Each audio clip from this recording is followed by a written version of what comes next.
The first gunshot split the dawn like lightning, jolting Prudence Matthews from her fitful slumber. She sat bolt upright in her narrow bed, hands instinctively cradling the slight swell of her stomach, the very evidence of her supposed sin. The year was 1878, and in Breckenridge, Colorado, the gossip traveled faster than the stagecoach. Prudence slipped from beneath her quilts, the floorboards cold against her bare feet as she moved to the window. The second gunshot was followed by raucous laughter, just the Hadley brothers shooting at fence posts again after a night of drinking. She exhaled slowly, her breath forming a small cloud against the glass. Today would be her last morning in this room, in the only home she had known since arriving in Colorado territory 3 years ago. Pastor Williams had made that perfectly clear yesterday, standing in her modest parlor with his Bible clutched like a shield. "You have brought shame upon yourself and this congregation, Miss Matthews," he'd said, not meeting her eyes. "A woman in your condition, without a husband, it cannot be tolerated." The fact that Thomas Everett, her betrothed who had abandoned her upon learning of her pregnancy, sat on the church council made the exile all the more bitter. The congregation had voted, all but 2 had raised their hands to cast her out. She was to be gone by noon.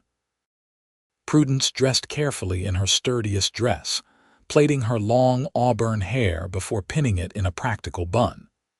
The mirror reflected a woman of 22, her freckled face drawn with worry but her green eyes still holding defiance.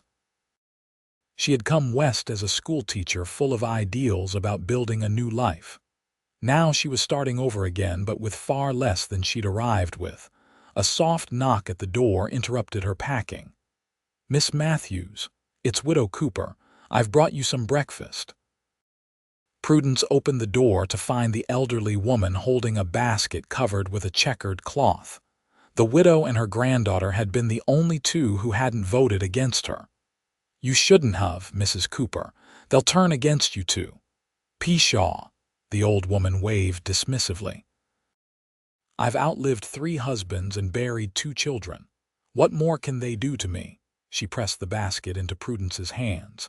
"There's bread and preserves, some dried apples, and," her voice lowered, "some coin tucked in the napkin."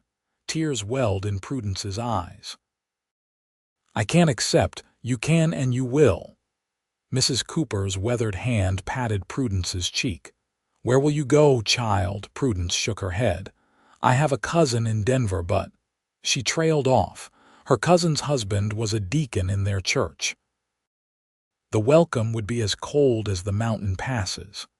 "Listen to me," Mrs. Cooper said, her rheumy eyes suddenly sharp. "Take the north road out of town, follow it about 5 miles until you see a creek with 3 large boulders. There's a cattle track there leading west. Follow it another 3 miles and you'll come to the Porter Ranch. The Porter Ranch, but you've heard he's a recluse, a hard man, but Preston Porter is fair and he needs help since his housekeeper passed on last month." The old woman squeezed her hand. "He's not one for town gossip or church politics. Tell him Mary Cooper sent you." Prudence's throat tightened. "Why would he help me?" "Because Preston Porter knows what it means to stand alone against the judgment of others." She wouldn't elaborate further, simply kissing Prudence's cheek before leaving her to finish packing. By mid-morning, Prudence had loaded her trunk and carpet bag onto a small handcart. Her worldly possessions amounted to little clothes, books, her mother's silver hairbrush, and the teaching certificates that would likely be useless now. No respectable family would hire a fallen woman to educate their children. As she pulled the cart through town, she kept her head high despite the whispers that followed her. Outside the general store, Thomas Everett stood with his friends, his handsome face hardening as she passed.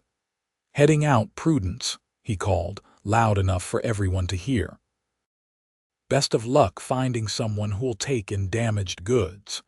His friends snickered, and Prudence felt heat rise to her face. 6 months ago, this man had promised to love her forever. Now he pretended the child she carried wasn't his own.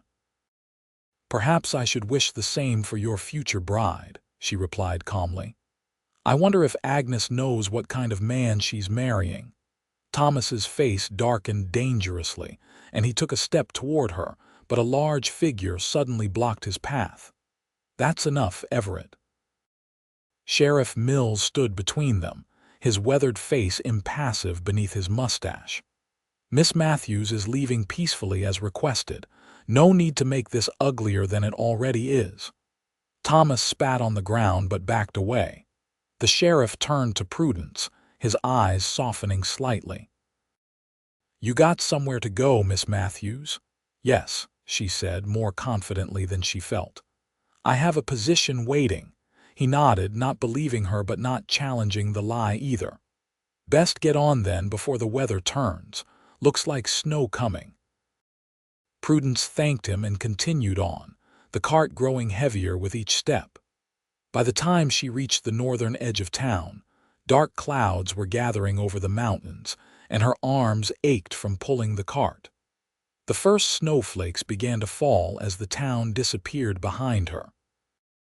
The north road was little more than a rutted trail, muddy from recent rains and now growing slick with snow. The cart wheels sank deeper with every yard, and after 3 miles, one wheel broke entirely, sending her trunk toppling into the mud. Prudence stood in the falling snow, looking at her broken cart, and finally allowed herself to weep. The tears came hot and fast, burning tracks down her cold cheeks. She was alone, pregnant, miles from shelter with a storm bearing down. When the tears subsided, she assessed her situation with grim practicality. She couldn't carry the trunk, but she could take the carpet bag with essentials. The rest she would have to leave and hope to retrieve later. She took her mother's hairbrush, her warmest clothes, and Mrs. Cooper's basket, then covered the trunk with the oilcloth she'd used to protect it. The snow was falling harder now, the flakes thick and wet. Prudence pulled her woolen shawl tighter and continued on foot, mentally calculating distances. If Mrs. Cooper's directions were correct, she had at least 5 more miles to go. In good weather, that would be a reasonable walk. In a snowstorm, pregnant and carrying a heavy bag, it seemed insurmountable. 2 more miles and the snow was ankle-deep. Prudence's hands were numb despite her gloves, and exhaustion made each step heavier than the last. The creek with 3 boulders appeared suddenly through the swirling white, the water partially frozen at its edges. Relief surged through her as she spotted the cattle track Mrs. Cooper had described. The path westward was even less defined than the road had been, and twice Prudence feared she had lost it entirely. The wind picked up, driving the snow horizontally, and darkness was falling fast. Her legs trembled with fatigue, and a sharp cramp in her abdomen made her gasp and clutch her stomach. Fear gripped her not for herself, but for the child. She couldn't lose this baby, the only family she had left in the world. Just when despair threatened to overwhelm her, Prudence spotted a faint light in the distance. She forced her frozen feet forward, focusing on that golden beacon. As she drew closer, the outline of a substantial ranch house took shape, smoke curling from its chimney into the darkening sky. The barn came first, a large, well-built structure sheltering several horses that whickered softly as she passed. Beyond it stood a 2-story house with a wide porch wrapping around 3 sides. Light spilled from windows flanking a solid front door. Prudence climbed the steps, her legs nearly giving out beneath her. She raised a trembling hand and knocked. Nothing. She knocked again, harder, desperation lending her strength. The door swung open suddenly, revealing a tall man with a shotgun held casually at his side. He was perhaps 30, with dark hair that fell across his forehead and a closely trimmed beard shadowing a strong jaw. His eyes, piercing blue even in the dim light, narrowed as he took in her bedraggled appearance. "Can I help you, madam?" His voice was deep with a hint of Virginia in its cadence. "Mr. Porter?" Prudence asked, her voice thin from cold and exhaustion. "Preston Porter." He nodded, still blocking the doorway. "And you are Prudence Matthews. Mary Cooper sent me," she said. The world tilted suddenly, and Prudence felt her knees buckle. "She said your door might be open." The last thing she saw before darkness claimed her was the man lunging forward, his expression changing from suspicion to alarm as he caught her before she hit the porch floor. Warmth. That was the first sensation that returned to Prudence as consciousness slowly seeped back. She was lying on something soft, wrapped in blankets, with heat radiating from nearby. She opened her eyes to find herself on a sofa before a large stone fireplace, a quilt tucked around her, and her boots and wet outer clothes removed. Panic flared briefly until she realized she was still fully dressed in her wool skirt and blouse. Only her sodden shawl, coat, and boots had been taken, presumably to dry. "You're awake." The deep voice came from a chair opposite, where Preston Porter sat watching her, a steaming mug in his hands. "How are you feeling?" Prudence struggled to sit up, wincing as various aches made themselves known. "Better, thank you. I'm sorry for the intrusion and for fainting. No need for apologies. You walked 5 miles in a snowstorm." He stood and brought the mug to her. "Drink this. It's just broth, but it'll warm you from the inside." She accepted gratefully, the hot liquid bringing sensation back to her fingers. As she sipped, she studied her reluctant host more carefully. In the firelight, she could see that his face, though stern, wasn't unkind. Laugh lines crinkled at the corners of his eyes, though they were currently grave as he assessed her. "Mary Cooper sent you," he stated rather than asked. "Why?" Prudence lowered the mug to her lap. There seemed little point in dissembling. "I needed work and shelter, Mrs. Cooper said your housekeeper had passed on and you might need help." His expression remained neutral. "And why would a schoolteacher be looking for work as a housekeeper in the middle of a term?" Surprise must have shown on her face because his mouth quirked slightly. "Breckenridge isn't that big, Miss Matthews. I may not come to town often, but I know who lives there." Prudence straightened her spine, preparing for rejection. "I was asked to leave my position and the town. The church leadership felt I had become unsuitable to teach their children." "Because you're expecting a child of your own." It wasn't a question. His gaze had dropped briefly to her midsection, where even beneath the quilt the small swell was evident. "Yes." She met his eyes directly, refusing to show shame. "I am. And before you ask, the father has made it clear he wants no part of either of us." To her surprise, no judgment crossed Preston Porter's face. Instead, he looked almost resigned. "Mary Cooper is a meddlesome old woman," he said finally, rising to add another log to the fire. "But she's rarely wrong about people." He turned back to face her. "I do need help around the place. The work isn't difficult, but there's plenty of it. Cooking, cleaning, mending. I can offer room and board plus $15 a month." Hope, fragile but persistent, unfurled in Prudence's chest. "That's generous, Mr. Porter." "There's a catch," he continued, his expression somber. "I value my privacy and my solitude. I don't entertain, I don't socialize, and I expect the same from those who live under my roof." "You mean I wouldn't be allowed visitors?" Prudence clarified, though the point seemed moot. "Who would visit her now?" "I mean, this place exists apart from Breckenridge, and I prefer to keep it that way. If you're looking for a stepping stone back into society's good graces, you won't find it here." Prudence almost laughed at the irony. "Mr. Porter," Society has made it abundantly clear that I'm no longer welcome in its good graces. I'm looking for honest work and a safe place to have my child. Nothing more." He studied her for a long moment, then nodded once. "My door is always open to those who need shelter with no questions asked. You can stay the night regardless. If you still want the position in the morning, it's yours." Relief washed over her in a dizzying wave. "Thank you. Don't thank me yet," he warned, a grim smile touching his lips. "You haven't tasted my cooking." As if to punctuate his statement, a pot boiled over on the kitchen stove, sending a hiss of steam into the air. Preston swore under his breath and strode from the room, leaving Prudence alone with her tumultuous thoughts.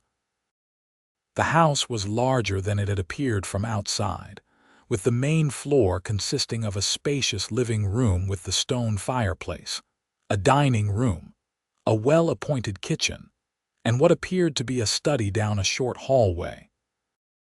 The furnishings were solid and masculine, but not without comfort. The sofa she sat on was upholstered in soft leather, and colorful woven rugs covered sections of the wooden floors. It was a far cry from her tiny rented rooms in town, and infinitely preferable to the uncertain future she had faced that morning. Still, living under the same roof as a man she didn't know, a man who clearly valued his isolation, would require adjustments on both their parts. Preston returned carrying 2 bowls of stew, offering one to her. "It's not much, but it's hot." Prudence took it gratefully, her stomach reminding her she hadn't eaten since Mrs. Cooper's bread and preserves that morning. The stew was simple beef, potatoes, carrots, and onions, but hearty and surprisingly good. "You sell yourself short, Mr. Porter. This is quite tasty." He grunted non-committally, taking the chair opposite again. "I can manage the basics. It's the rest of it I never got the hang of."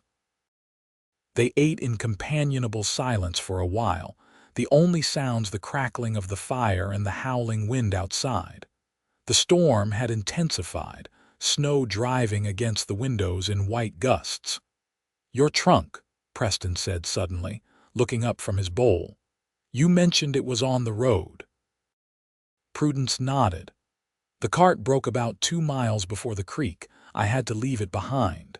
"We'll retrieve it once the storm passes," he said matter-of-factly. "Probably day after tomorrow if the weather clears." "Thank you." She hesitated, then added, "I don't wish to impose further, but—" "My bag. I think I was carrying it when I reached your door. It's in the kitchen, drying. Some snow got into it, but the contents should be fine." Prudence relaxed slightly, knowing her few precious possessions were safe. After they finished eating, Preston showed her to a bedroom on the 2nd floor, clean, simply furnished with a bed, dresser, and washstand. "The washroom is at the end of the hall," he explained. "There's hot water in the reservoir if you want to wash up. I'll bring your bag up shortly." Left alone, Prudence sank onto the bed, overcome with exhaustion and emotional turmoil. 24 hours ago, she had been a respected teacher with a home and community. Now she was dependent on the charity of a stranger, preparing to become a servant in a remote ranch house. And yet, as she looked around the quiet room with its fresh linens and sturdy furniture, she felt something she hadn't experienced in months: security. Here, at least, no one would whisper behind her back or cross the street to avoid her. Preston Porter might be a recluse with his own secrets, but he had offered shelter without judgment. For tonight, that was enough. Morning came with golden light streaming through curtains Prudence had forgotten to close. For a moment, disorientation gripped her: the unfamiliar room, the distant sounds of movement downstairs. Then memory returned, and with it, the recognition of her new circumstances. She rose and dressed quickly in her second-best dress, smoothing her hair into a neat bun. Her carpet bag, true to Preston's word, had been placed outside her door sometime during the night, its contents mostly dry. The house was quiet as she descended the stairs, though a fire already blazed in the living room hearth. Following the aroma of coffee, she made her way to the kitchen where she found Preston at the stove, frying bacon. He turned at her entrance, nodding a greeting. "Morning. Coffee's hot if you want some." "Thank you." She poured herself a cup, noting the strength of the brew with approval. "May I help with breakfast?" "Almost done." "Have a seat." She obeyed, watching as he deftly slid the bacon onto 2 plates already holding scrambled eggs. He placed one before her and took the chair opposite, immediately focusing on his food. Prudence took a bite of eggs, finding them perfectly cooked if somewhat bland. "You mentioned there would be various duties," she ventured after a moment. "Perhaps we could discuss what you expect." Preston looked up, seeming almost surprised that she was still planning to stay. "Right. Household duties." He set down his fork. "Cooking, cleaning, laundry. I handle the ranch work myself with 2 hired hands who live in the bunkhouse. You won't need to worry about them. They take their meals there except on Sundays when they join me for dinner." "I see." Prudence nodded, mentally cataloging the tasks. "And your preferences for meals, schedules, breakfast at dawn, dinner at noon, supper at 6. I'm not particular about what's served as long as it's filling." He hesitated, then added, "The previous housekeeper, Mrs. Simmons, kept a recipe book in the pantry if you need ideas." "That will be helpful, thank you." She took another sip of coffee. "And the arrangement regarding my condition." Preston's expression remained impassive. "What about it? I'm due in about 5 months. As my pregnancy progresses, there may be tasks I cannot perform as efficiently." "We'll manage," he said simply. "And when the time comes, I'll fetch the midwife from town." The matter-of-fact way he discussed her pregnancy was refreshing after months of veiled references and outright scorn. Still, Prudence felt compelled to ensure all was clear between them. "Mr. Porter, I want to be certain we understand each other.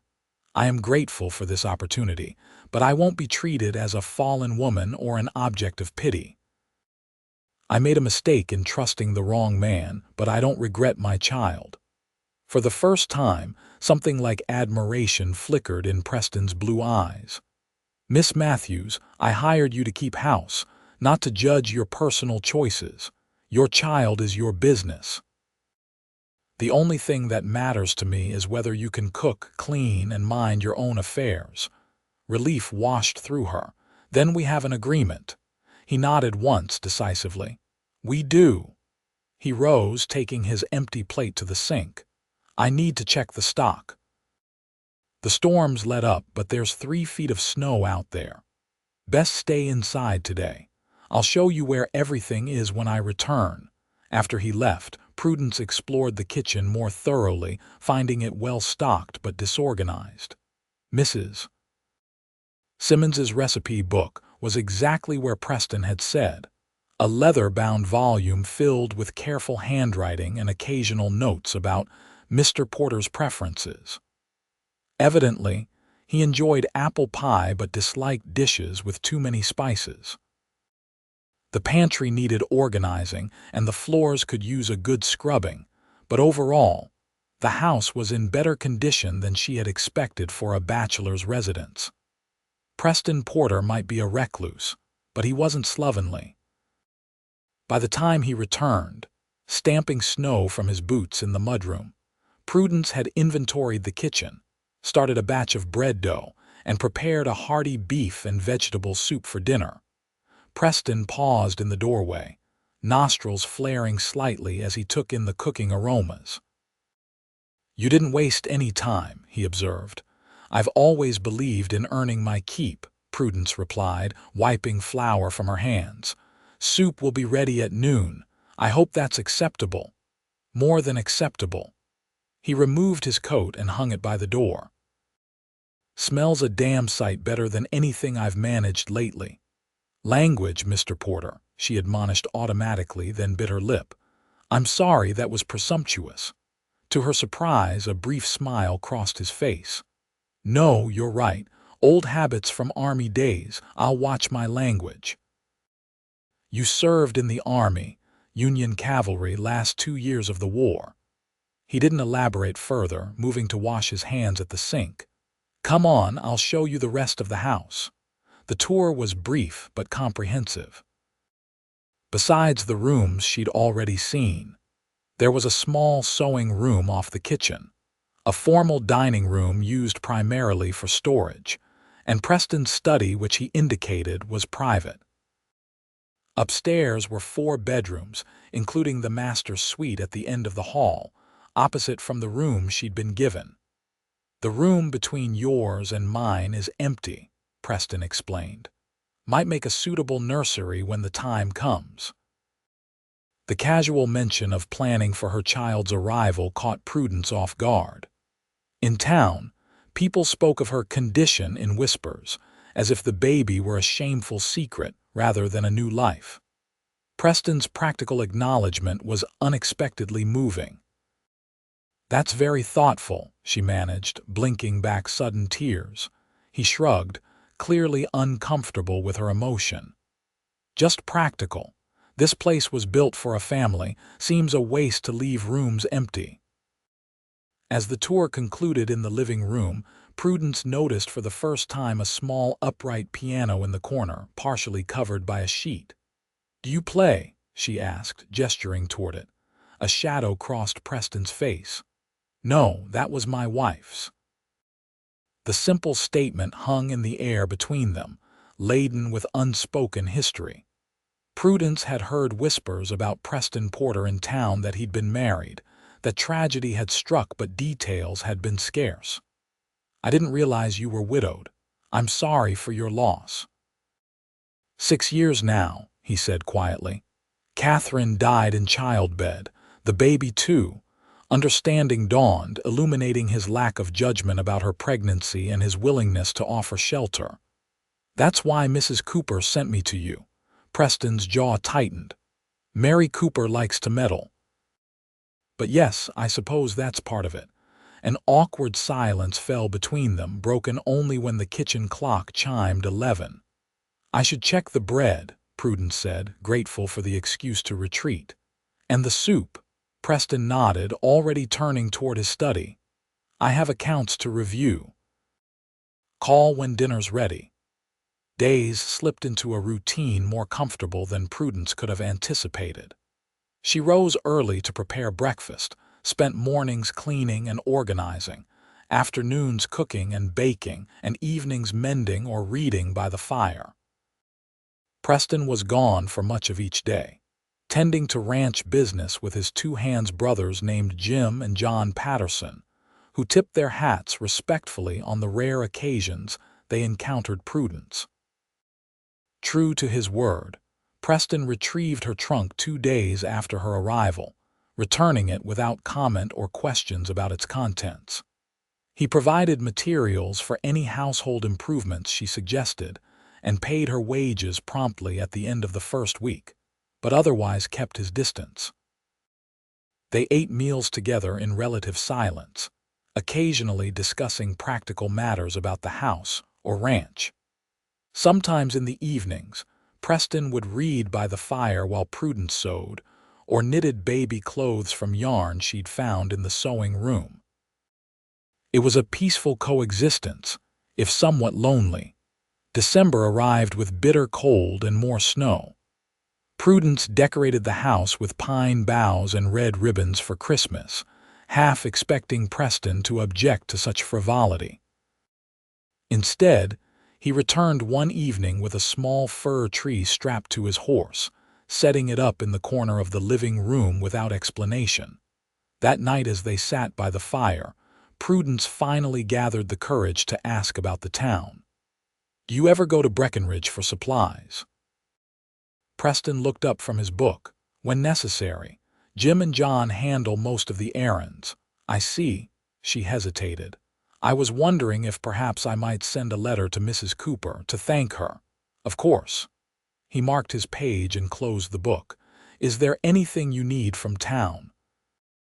"Your condition.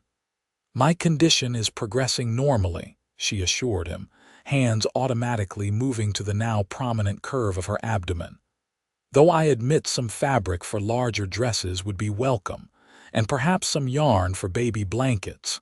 Make a list. Jim's going in tomorrow. He paused, studying her face. You miss it, town life. Not exactly. Prudence set aside her knitting. I miss teaching. I miss some of the people, but I don't miss the gossip or the judgment. Preston nodded, understanding in his eyes.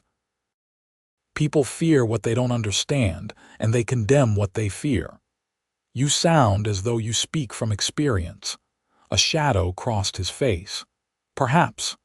They lapsed into silence again, but it felt different now, less a barrier between them and more a shared respite. Prudence returned to her knitting, sneaking glances at her employer's strong profile illuminated by firelight. Preston Porter was a handsome man in a rugged way, with character etched into the lines around his eyes and mouth. She wondered what he had been like before grief had hardened him. My wife loved Christmas, Preston said suddenly, his gaze fixed on the small tree in the corner. She'd spend weeks planning decorations and baking treats. This was her favorite time of year. Prudence's hand stilled. It was the first time he had voluntarily spoken of Catherine. She sounds wonderful. She was. His voice held a warmth Prudence had never heard before. We were married only 3 years, but they were good years. How did you meet? A small smile touched his lips.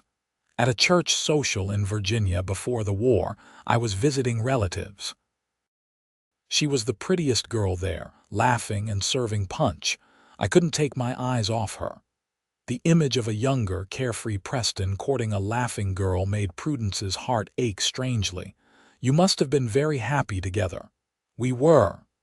He looked down at his hands.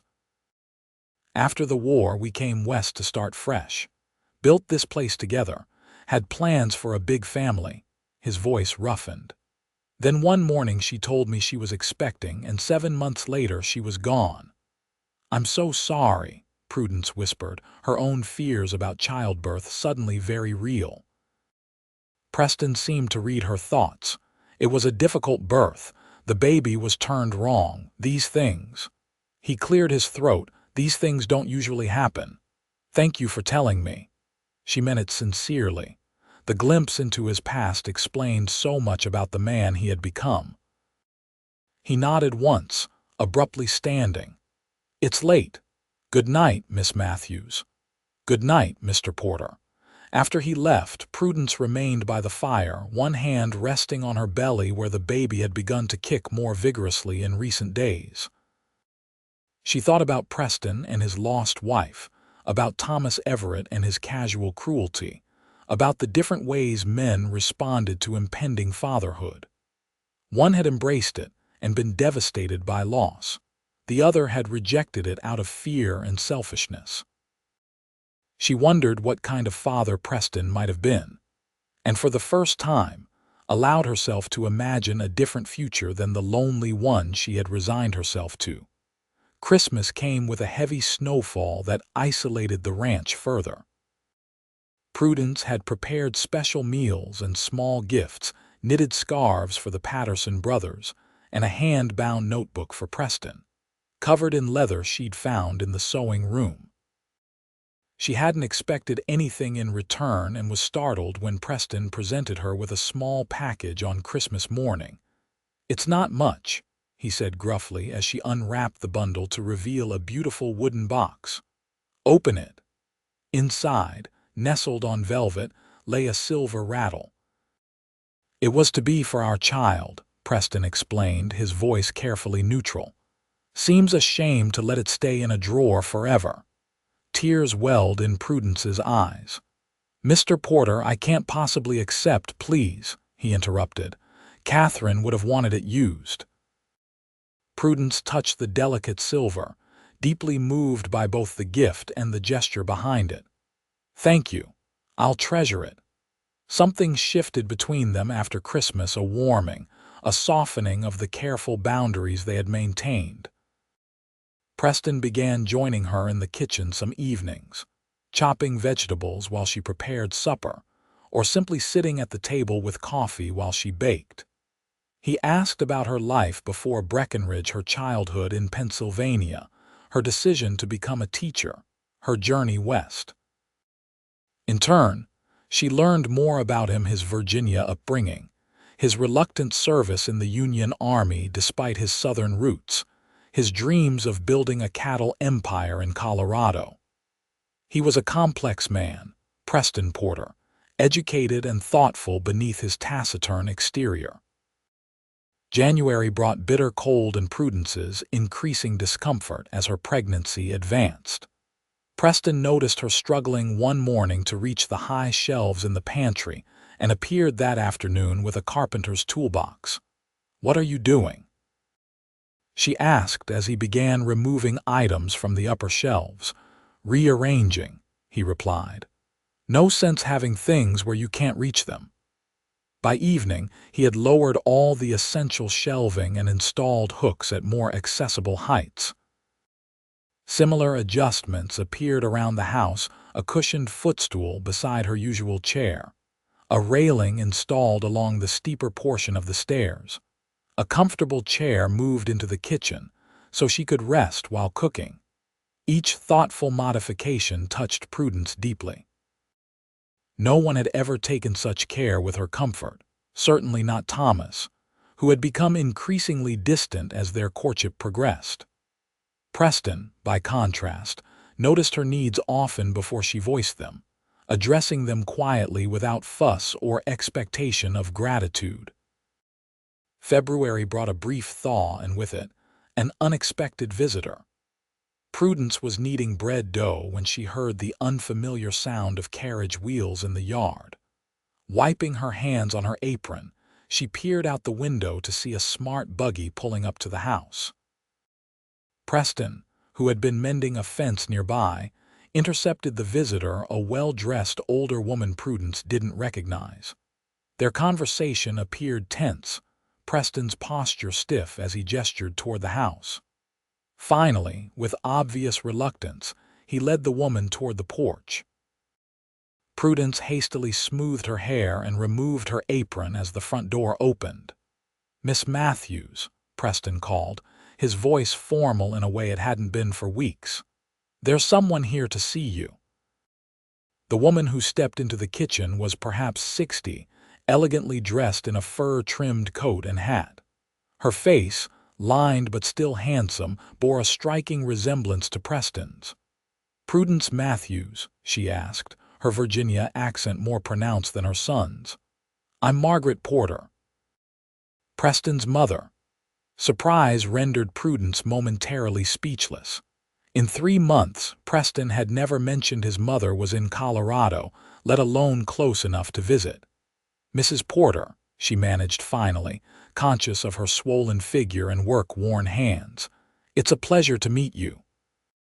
Margaret Porter's gaze traveled deliberately from Prudence's face to her rounded abdomen and back again, her expression revealing nothing. "I've been visiting friends in Denver," she explained. "When I heard Preston had taken in a housekeeper, I thought I should call." The slight pause before housekeeper spoke volumes. Prudence felt heat rise to her cheeks but lifted her chin proudly.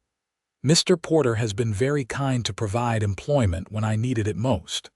Yes, my son has always had a soft spot for strays." Margaret removed her gloves deliberately. "Preston, dear, would you mind bringing in my valise? I'll be staying the night before continuing to Denver tomorrow." Preston, who had been watching the exchange with narrowed eyes, nodded curtly and left. As soon as the door closed behind him, Margaret's demeanor shifted. "Let's speak plainly, Miss Matthews. I understand your situation. The town gossip reached even my ears in Denver." "I'm sure it did," Prudence replied evenly. "Gossip travels faster than truth. Perhaps, but certain facts are undeniable." Margaret's gaze dropped pointedly to Prudence's belly. "You are an unmarried woman expecting a child, living alone with my widowed son." Surely you can understand my concern." Anger flared in Prudence's chest. "With all due respect, Mrs. Porter, your son offered me employment, not impropriety. I am his housekeeper, nothing more." Margaret's eyebrows rose slightly. "For now, but Preston has been alone too long and men have needs. A vulnerable young woman under his roof, it's a recipe for complications." "The only complication," Prudence said firmly, "would be someone suggesting our arrangement is anything but proper and professional." Margaret studied her for a long moment, then unexpectedly smiled. "You have spirit, I'll grant you that." She moved to the stove, inspecting the simmering pot of stew. "And you can cook, judging by the aromas. Tell me, Miss Matthews, what are your intentions regarding my son?" The blunt question caught Prudence off guard. "I have no intentions, Mrs. Porter. I'm grateful for his kindness, and I perform my duties to the best of my ability. That's all." "Is it?" Margaret turned to face her fully. "Because I've known my son his entire life, and the man who greeted me today is more alive than he's been since Catherine died.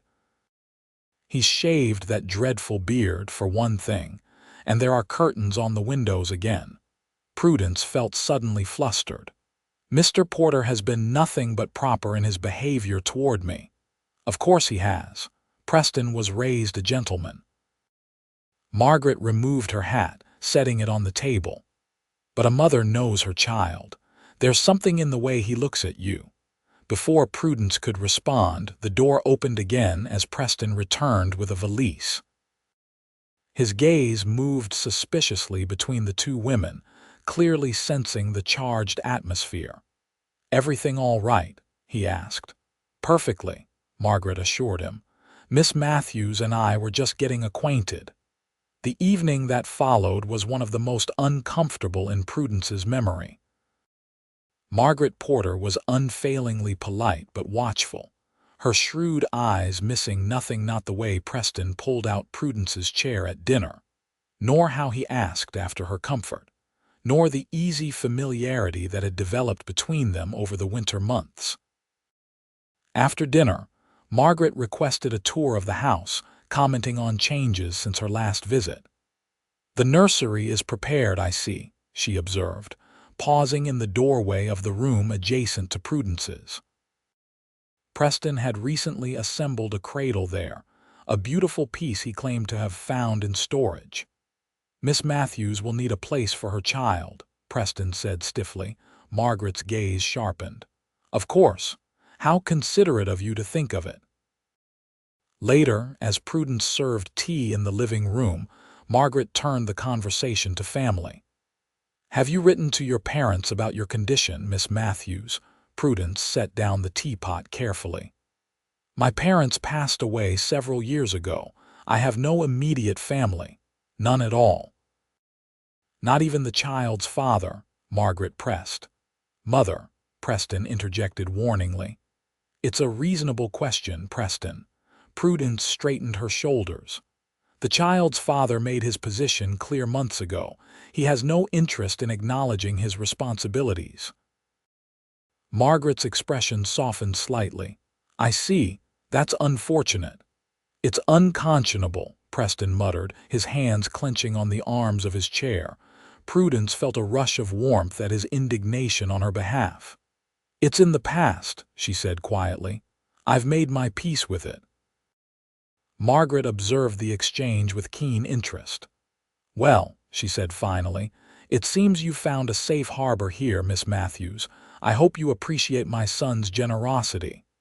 "I do," Prudence assured her. "More than I can express."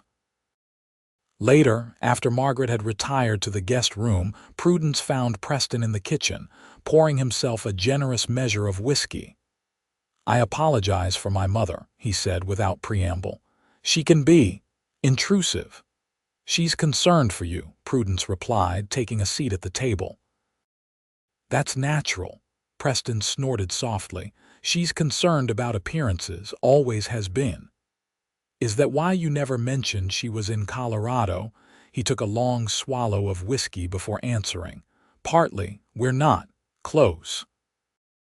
After Catherine died, Mother thought I should return to Virginia, remarry, start over. When I refused, she decided Colorado was too rustic for her sensibilities and went to live with my sister in Denver. Yet she came today. Yes, he met her eyes directly. Because someone from town told her I had taken in the disgraced schoolteacher. Prudence flinched slightly at the blunt description. I see. No, you don't. Preston set down his glass with more force than necessary. Mother wasn't concerned about your reputation or your presence here. She was worried I might be developing feelings for you. The statement hung in the air between them, too direct to dismiss, too important to ignore. Prudence's heart began to race, her mouth suddenly dry. And are you? She asked finally, scarcely above a whisper. Preston held her gaze for a long moment, something vulnerable flickering in his eyes. Would it matter if I were? You're expecting another man's child. You came here for sanctuary, not courtship. That doesn't answer my question. He sighed heavily, running a hand through his hair. I don't know what I'm feeling, Prudence. After Catherine, I never expected to feel anything again. And then you arrived on my doorstep in the middle of a blizzard, defiant and dignified despite everything, and something just shifted. Emotion welled in Prudence's throat. For me too, she admitted, but it's complicated. Damn complicated, he agreed, a ghost of a smile touching his lips. You're in my employ. You're expecting a child. The town already thinks the worst of you. Imagine what they'd say if there was truth to their speculation about us. Since when do you care what the town thinks? Prudence challenged gently. Isn't that why you live out here, away from their judgments? Preston's smile widened slightly. Fair point, he sobered. But there's still the matter of your child. And the fact that I failed utterly at protecting the last woman who depended on me. Understanding dawned. You blame yourself for Catherine's death. How could I not? The raw pain in his voice made Prudence's heart ache. I got her with child. I brought her to this wilderness, miles from proper medical care. When things went wrong, I couldn't save her or our son. Preston. It was the first time she had used his given name, and it felt right on her lips. Childbirth has risks everywhere, even in the finest hospitals back east. What happened to Catherine was a tragedy, not your failure. He shook his head, unconvinced. I've watched you growing heavier with child these past months, seen you wincing with backaches and struggling with stairs, and all I can think is, what if it happens again? What if I lose you too? The simple declaration, lose you too, sent warmth spreading through Prudence's chest. She rose carefully and moved around the table, placing her hand gently on his shoulder. Preston, look at me. When he raised his eyes to hers, she continued softly. I can't promise nothing will go wrong. No one can. But I'm healthy, the baby is strong, and I have no intention of leaving you just when I've found you. He covered her hand with his own, his touch warm and steady. Prudence. Whatever he might have said next was interrupted by a soft cough from the doorway. Margaret Porter stood there in her dressing gown, her expression unreadable as she took in their proximity. I came down for a glass of water, she said. Don't let me interrupt. Prudence stepped back, her cheeks flaming, but Preston remained seated, his gaze steady on his mother's face. You're not interrupting, Mother. Prudence and I were just discussing how complicated life can be. Margaret moved to the sink, filling a glass deliberately. Indeed, particularly when one allows emotions to cloud judgment. She turned, looking pointedly at Prudence. My son has suffered enough loss, Miss Matthews. I would hate to see him hurt again. As would I, Prudence replied with quiet dignity. Good night, Mrs. Porter. In her room later, Prudence sat by the window watching snowflakes drift past in the moonlight. The baby moved restlessly within her, as if sensing her tumultuous emotions. Preston's admission had changed everything, and nothing they had acknowledged feelings developing between them, but the obstacles remained formidable. His mother's disapproval was perhaps the least of these. There was still the matter of Preston's unresolved grief, Prudence's advancing pregnancy, and the undeniable fact that her child's father was another man, a man who had rejected them both. Could Preston truly accept another man's child as his own? And could Prudence trust her heart again so soon after Thomas's betrayal? Mourning brought no clear answers, but it did bring Margaret Porter's departure. The older woman was coolly polite at breakfast, making no reference to the previous night's encounter. As her buggy was brought around, however, she drew Prudence aside on the porch. "I won't pretend to approve of your situation, Miss Matthews," she said bluntly, "but I recognize that my son has found something with you that he's been missing for years." Prudence met her gaze steadily. "I care deeply for your son, Mrs. Porter. I would never intentionally cause him pain. Intentions are one thing, reality is another." Margaret adjusted her gloves. "Childbirth is dangerous, as you well know, and even if you survive it, what then? Will you be content as a rancher's wife, miles from civilization? Or will you yearn for your former life, your profession, the stimulation of town society?" The question struck close to Prudence's own concerns. "I don't know what the future holds," she admitted. "But I know that Preston has shown me more kindness and respect in 3 months than I received in 3 years in Breckenridge." Margaret studied her thoughtfully. "Perhaps you're stronger than I initially believed." She glanced toward the house where Preston was speaking with the driver. "My husband was a difficult man in many ways, but a good one at heart. Preston takes after him, stubborn, proud, fiercely loyal. Once he commits, it's forever. I understand. Do you?" Margaret's expression softened slightly. "Because forever is a very long time to live with a decision made in haste or gratitude." Before Prudence could respond, Preston joined them, eyeing their tert with suspicion. "Your driver says the road to Denver should be clear all the way," he told his mother. "You'll make good time." Margaret nodded, turning to embrace her son. "Think carefully about what you're doing, Preston," she murmured, just loud enough for Prudence to hear. "But whatever you decide, I'll stand by you." The buggy had scarcely disappeared down the lane when Preston turned to Prudence, his expression a mixture of apology and determination. "Whatever my mother said to you, she's concerned for your happiness," Prudence interrupted gently. "As am I." He stepped closer, his eyes searching her face.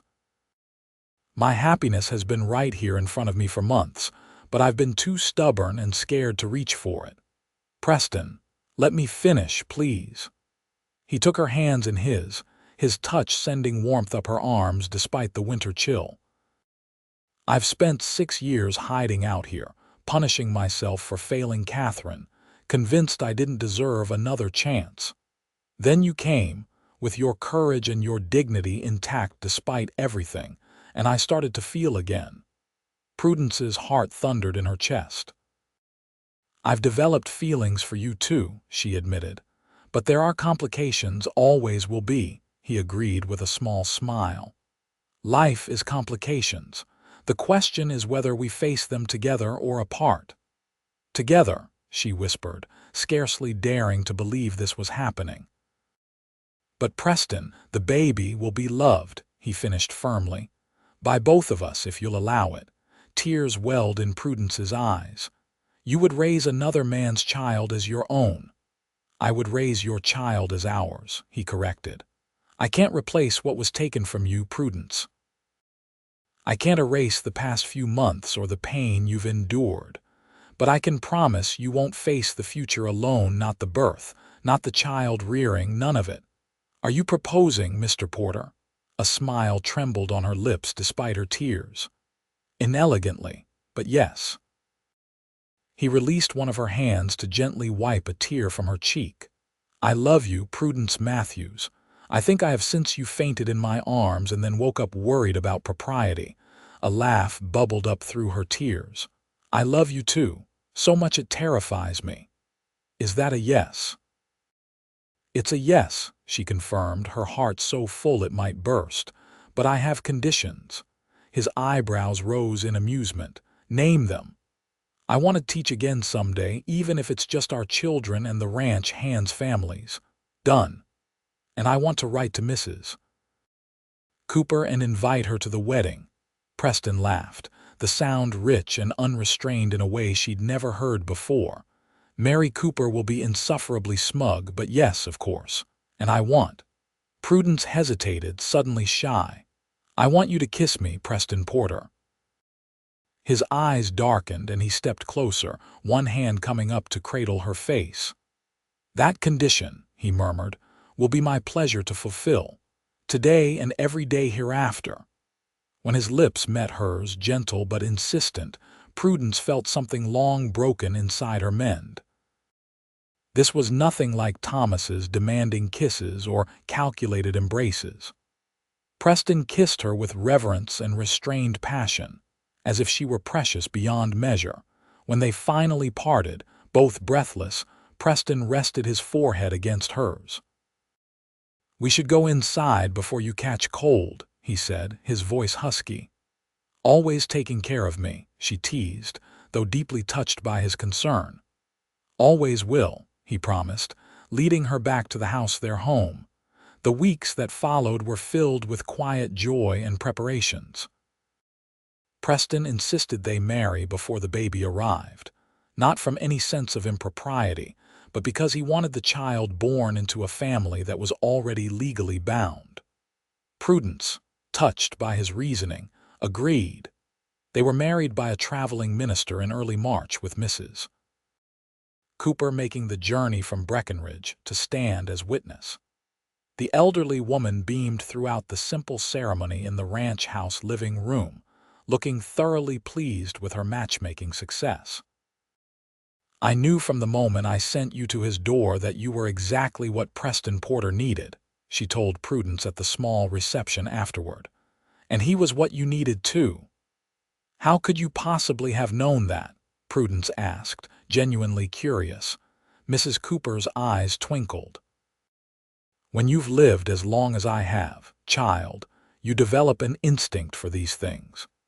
Preston needed someone strong enough to challenge his solitude, but gentle enough to understand his grief. And you needed a man who would see your worth beyond the gossip and circumstance. It was true, Prudence realized, watching her new husband across the room as he spoke with Jim and John Patterson. Preston had offered shelter when she needed it most, but more importantly, he had offered respect when others had only judgment. Life settled into a new routine after the wedding. Preston moved his belongings into Prudence's room, leaving his former master suite to be transformed into a proper nursery. They spent evenings planning for the baby's arrival, reading together by the fire, or simply talking, learning each other's histories and dreams in deeper detail. Physical intimacy came gradually, with Preston infinitely patient and considerate of Prudence's advancing pregnancy. When they finally came together as husband and wife, it was with a tenderness that brought tears to Prudence's eyes. This was what love was meant to be, not the calculated seduction Thomas had employed to get what he wanted. April brought warmer weather and the first signs of spring to the ranch.